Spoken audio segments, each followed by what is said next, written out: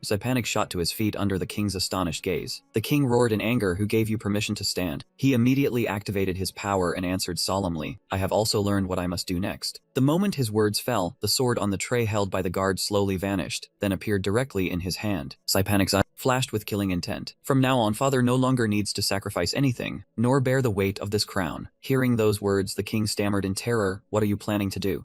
Panic slowly drew the sword from its sheath and replied, "I am simply inheriting the throne, Father." Sitting upon the throne, the king was utterly shocked when he saw his son make such a strange move. Fear showed clearly on his face, and all he could do was shout, "You, how dare you? You actually dare!" Seeing Panic holding a sword, the soldiers quickly surged forward and surrounded him. Panic merely swept his gaze around him, slowly and calmly. One soldier stared at the sword in his hand and muttered, "The sword of light." Then the man shifted his eyes to the armor he was wearing, the armor of light. Finally, he looked at the shield strapped over one shoulder, the shield of light. Seeing that entire set of magical equipment, the soldier tried to persuade him, "Your Highness, what are you doing? Please stop at once." His expression changed instantly, and he reached toward the soldier. His hand tightened around the hilt of his sword. With just one slash, the heads of the two nearest soldiers flew from their necks. Seeing this, the king cried out in panic, "That's right. I actually thought you had changed. How naive I was. A leopard never changes its spots." Even so, he still curled his lip into a sneer, secretly thinking that everything had been within his calculations from the very beginning. The king gripped the arm of his throne, repeatedly reassuring himself that the finest assassins had already been placed in ambush long ago. He sat silently upon the throne, his icy gaze observing the entire situation as it unfolded. King Giulio of Ventura kept tapping his fingers against the armrest as a signal, and yet not a single figure appeared. Sensing that something was wrong, he frowned in confusion and muttered, what in the world had happened that no one would show themselves? The king hurriedly turned toward the royal nobles beside him, and shouted that the prince had rebelled, so they should summon the soldiers at once. But that man did not bother to answer a single word, only revealing a bizarre smile that sent chills down the spine. Seeing that scene, the king was both panicked and utterly bewildered, unable to understand what this situation was supposed to mean. Rewinding to the past, a monster shaped like an octopus, with a single eye set right in the center, appeared. Among all the creatures the main character had ever devoured, Pazzo de las Nazut was the strangest, with a grotesque biology, so bizarre it was almost unbelievable. Anyone who happened to lay eyes on it would fall into a dazed state, because this was a parasitic species that could exist without a host, formed when countless tiny individuals merged together to create a shared consciousness. A man laughed sinisterly and said that even separated individuals could still move according to the commands of the colony as a whole, naturally with his own unique ability. From the very beginning, he had already... Countless monsters panicked and scattered in every direction when they saw a winged monster descending from the sky. But at the port town, he had devoured countless fiends from the demon race, and after his power surged dramatically, he began to develop a unique parasitic ability. Those parasitic creatures could move through space, even if the ability was not yet perked.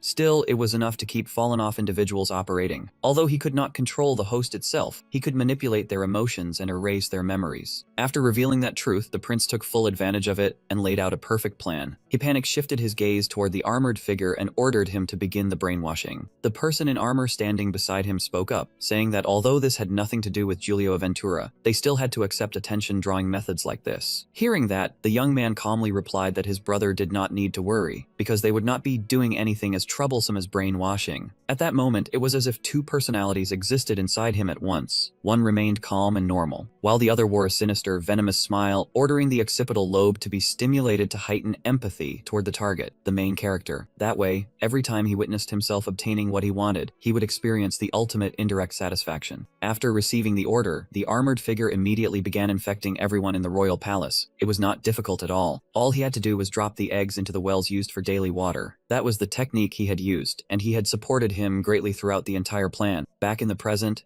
Panic had purged every last soldier, leaving the room stained red with fresh blood. He slowly advanced step by step toward the king seated on the throne. As he walked, he spoke in a cold voice, bringing up his mother's death. His feet waded through the spreading pools of blood on the floor, each step stamping bright red footprints across the carpet, while his mouth continued to speak. He accused the king of sending assassins to murder him and of sending Angela to the Holy Kingdom. The king on the throne showed absolute terror as he heard him say that there was still much more he wanted to question him about, but this was already enough. His face radiated murderous intent as he pointed the tip of his sword straight at the king and coldly said, "Die." He swung his sword and drove it hard into his own father. The king could only scream in agony as the blade pierced straight through his body, forcing him to collapse to his knees. Fresh blood began gushing from the corner of his mouth. With the last of his fading breath, the king weakly called Edward's name. His trembling hands clutched the blade as he looked at the one who had stabbed him, cursing that there was already a special place in hell reserved for an unfilial wretch like you. He yanked the sword out and replied, "Then I will see you there. Farewell, old man." The king then collapsed onto the floor and the crown flew from his head, rolling away. He bent down and picked up the golden crown, now stained red with fresh blood. Panic lifted that crown and calmly placed it upon himself. He stood solemnly in the middle of the blood-soaked chamber. Just then a black shadow shot down from above, landing right behind him. When he turned his head, he saw an assassin clad entirely in black. The assassin lay collapsed on the ground, groaning in pain, and forced out the question, "Just who the hell are you?" Another knight dropped down from above and decisively ended his life. After finishing the job, the knight coldly reported that the target had been dealt with cleanly.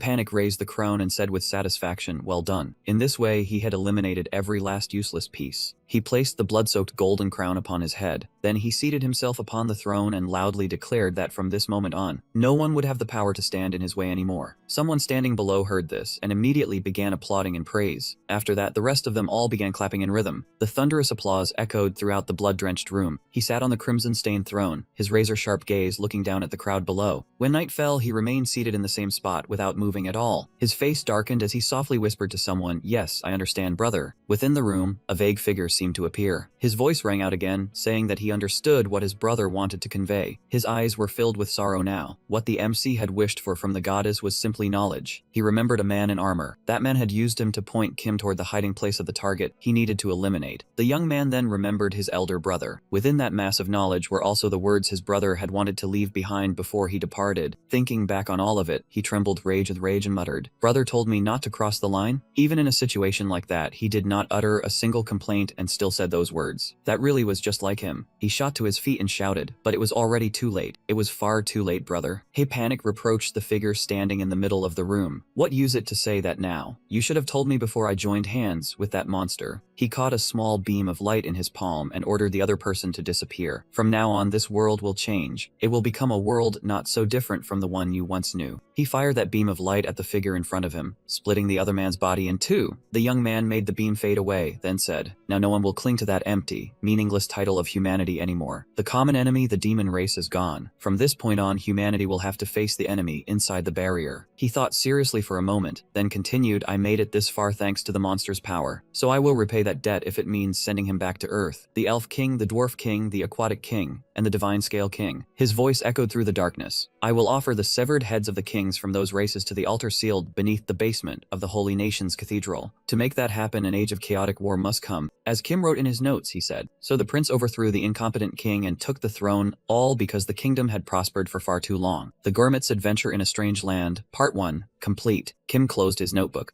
Panic, who was sitting nearby, spoke up. "There is something I want to ask." Hearing that, Kim answered, "Go ahead," resting his chin on his hand. Panic looked at him and asked with concern, "What exactly is that book? The Gourmet's Adventure in a Strange Land?" Kim glanced at him and replied, "I already told you. Once I get sent back to Earth, I will settle things with my old teammates, throw away my old identity, and live under a new one." He slammed the book down on the table and continued, "If I do that, it will be hard to maintain my current income. so I decided to write a book and sell it. It tells the story of my journey eating everything under the sun in a foreign land, so I called it The Gourmet's Adventure in a Strange Land. Hearing that, Panic gave a faint laugh and said, a title like that probably will not sell well. If you are the main character, try giving it something a little more vivid. He imagined Kim inside the book, then continued, how about getting stronger by eating? Kim remained seated in his chair and answered, the title does not matter. I plan to have another author write it for me anyway. I am only good at eating. I am terrible at writing. Panic asked again, what if it does not sell? Kim smirked and explained, that is impossible. It is all based on my hard-earned experience, though of course it will be different from reality. Who knows? Maybe the book will sell 1 million copies and get adapted into a legendary 3-part fantasy-film series all over the world. Hearing that, Panic could only shake his head helplessly. After a while, he spoke again. I understand what you mean, but that is after you return to Earth, right? Then let us discuss how you are going to return to Earth. First, the condition for returning that the goddess mentioned was... Kim cut him off before he could finish. You mean killing all the kings who lead the races and using their severed heads as offerings? Can that even be done? Panic looked at the stack of documents in the desk drawer and replied, not right now. The young man pulled out the documents, sorted them, and continued, this is completely different from capturing the Demon King. I could use a small force of elites to eliminate a king. He thought of an army and analyzed the situation. But after that, a successor would take the throne and use it as an excuse to condemn humanity's arrogance. Then they would ally with the other races and turn around to attack us. Panic thought of the elves and continued, elves are skilled in archery and magic. Then he remembered the dwarves' sword forging ability. The dwarves' metalworking skill has already reached the realm of magic. The young man thought of the beastmen and continued, the physiques of the beastmen and the divine scale folk have long surpassed humans. Now he spoke of their disadvantage. Humanity may have the numbers, but the other races all possess special abilities, so we are not their match. If they join forces, the things that vanish will be our heads. Panic stood and concluded, for now, we have to strengthen ourselves from within. He walked step by step toward Kim, speaking as he went. We must concentrate power in the central authority and ally with the other kingdoms. Only then can we create a war capable of confronting the kingdoms of the other races. He placed a stack of documents on the table. As Kim stared in surprise, he asked, so this is the war fund? Kim picked up several sheets and read them, then murmured, this is it. The stack of papers contained information and portraits of several people. Kim's voice rang out again. An elimination list? As if realizing something, his face darkened. He shot Panic a tense look and asked, are you giving me an order? Panic calmly sat down in the chair across from him and replied, no, I am only making a proposal. Turn to the next page. Hearing that, Kim hurriedly did as he said. At that moment, astonishment showed clearly in his eyes. The paper listed several pieces of information. Habitat of a griffin flock. Ragged harbor nearly collapsed after an invasion. Report on a manticore sighting. Kim kept muttering as he read the information on the paper. Main nesting ground of the pen turtle. Blue Dragon Mountain. These are... At that moment, excitement spread across his face, and he asked, treasure maps? Seeing Kim's reaction, Panic happily replied, I am glad to see you so pleased. Panic rummaged through his pocket for something and continued, good. In that case, Kim. He took out a golden badge, placed it in front of him, and said, by the authority of the heir to the throne, I appoint you as a secret royal inspector. After hearing the title, Kim asked in confusion, this kingdom has a position like that too? Seeing that Jin was still suspicious, he explained right away, the post of secret royal inspector I just created does not normally come with a guardian knight. The difference is that you are free to travel as you please, but you must always stand with the one in power. This is not the same as throwing away your title. Jin seemed to have expected that and gave a slight nod in response. Inwardly, he made a quick calculation. He would receive a treasure map and the freedom to act without anyone watching him. In exchange, he only had to eliminate the prince's enemies. What a steal. After thinking it through, he took the badge and answered, cleanly, deal. He stood up and said, in that case, I will take my leave first. Panic kept his carefree expression and added a reminder. Next year will be my coronation ceremony. Make sure you come back then. It would be rather awkward if rumors spread that the two heroes who defeated the Demon King are only pretending to get along. Jin walked to the door and replied simply, don't worry. The moment he left the palace, the young man began to think things over. Which road should he choose now? Where should he go? And what method should he use to travel? He looked down thoughtfully, his thoughts still drifting on. What should he do first? Which steps could he skip? He had to calculate all of it clearly. He gripped the stack of documents in his hand and silently worked out how to make the most effective use of all this information. He started walking, his mind still running nonstop. One thing was certain. After this journey, he would rise to a whole new level. Back inside the palace, Panic was still sitting in the same place. A voice suddenly rang out above his head and quietly asked, Your Majesty, are you all right? He glanced upward and asked back, Why are you suddenly asking that? A shadow hidden in the ceiling spoke up. Jin is an extremely powerful warrior. This subordinate fears that if he leaves your side, Your Majesty's safety will be difficult to guarantee. Panic lightly scolded his subordinate for talking nonsense. Is that not exactly why I keep all of you by my side, to make sure such a thing never happens? The figure on the ceiling replied this subordinate was rude. Then he yawned and added that if he wished to apologize, he would prove it with strength and results. The man in black bowed his head and accepted the order, addressing him as the captain of the Royal Assassin Squad. One question still hung in the air. Why had Prince Edward, the one who murdered the late king, been able to keep these assassins as his subordinates? An image of the king appeared. Originally, Edward IV had planned to hand the Royal Assassin Squad over to the first prince, so that when he ascended the throne, he could bring glory to the royal family, not to Panic. The second prince was both the left prime minister and the leader of the assassination squad. The complete eradication of the royal family's enemies had also been part of his calculations. But because the first prince had been raised far too kindly, and even became a hero, the second's plan had effectively collapsed. An image of the assassin squad appeared. In any case, the scheme had already reached its middle stage. If they were given certain missions to prove their loyalty to Panic and Prince Edward, these people would be completely brainwashed. On someone's finger, the golden ring that controlled the assassin squad glittered. The activation condition was that Prince Edward had to inherit the thing held by the king. That thing was the golden ring, the symbol of the position of leader of the royal assassin squad. The scene of him picking up the crown appeared. The prince had seized the royal authority of the late king. One way or another, he now possessed the thing the former king had kept. The scene of him sitting on the throne after killing his father appeared. The royal assassin squad had been handed to a new master. In other words, the prince now fully controlled one of the two armed organizations allowed to freely enter and leave the kingdom. An image of the Royal Knight Order appeared. The other armed organization, the Royal Guard, also obeyed the prince without question, because they had already been infected by brainwashing parasites.